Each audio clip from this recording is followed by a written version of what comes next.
talk about the straddle press to handstand and some ways that we can progress towards that and why we would want to do that. The biggest reason we want to train it, obviously we've seen it or variations of a press to handstand at the games. So at some point it will probably trickle its way down, but it's also just a great skill to be working on in our kind of handstand repertoire. It's really good for developing awareness and strength for hip positions, so for pelvic positions.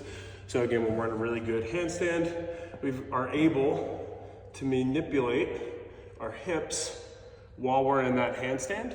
And again, that's a really key component of balancing, along with that kind of pressure through the fingers, through the hands and the forearms.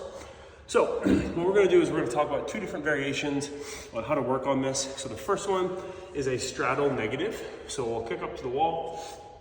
You wanna have your hands pretty close to the wall, maybe like 4 or 5 inches, because I wanna be able to press my back into the wall as I come down without overdoing the kind of planche position. So this kind of like really straight arm press over the top here.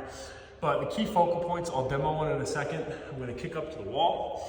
I'm gonna bring my legs to a straddle. From there, the first thing I'm gonna start to do is tuck my pelvis. So I'm gonna allow myself to go from neutral or slightly overextended, and I'm gonna round, and I'm gonna control that round of my pelvis and hold that position. So using a lot of low back and midline muscles in really weird ways as I control myself all the way down to the ground. So what it'll look like, again, watch mostly my lower back and what my mid back is doing on the wall.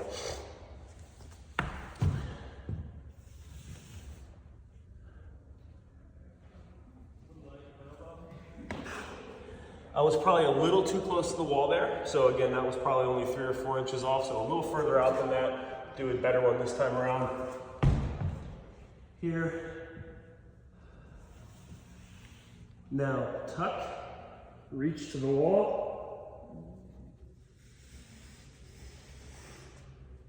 and control all the way down. That one was much better and really what I'm looking for. So again, the first one, I was a little too close to the wall. So that second one, I was probably 5 or 6 inches off the wall. And again, the big thing is that I can stay balanced while I roll my hips and then use my hamstrings, my lower back, and again, a lot of my midline muscles to control and fight gravity as I continue tucking my back to the ground. Again, it's a great way to build not only strength, but positional awareness. So that's the first thing.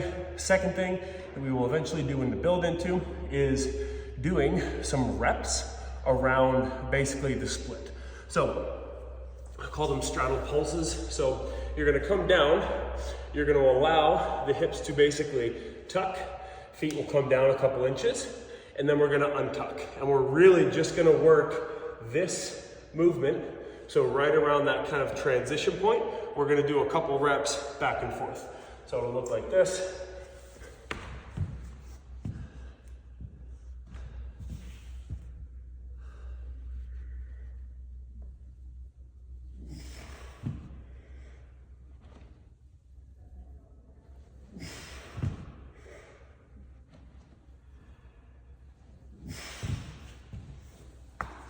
So again, really working my balance through my fingers, that planche, that kind of overextension at the wrist, and then controlling that hip movement right around, again, basically kind of when my legs get parallel to the ground. Legs should stay straight the entire way through these. And again, these are just 2 drills we're gonna work to improve our overall handstand positions.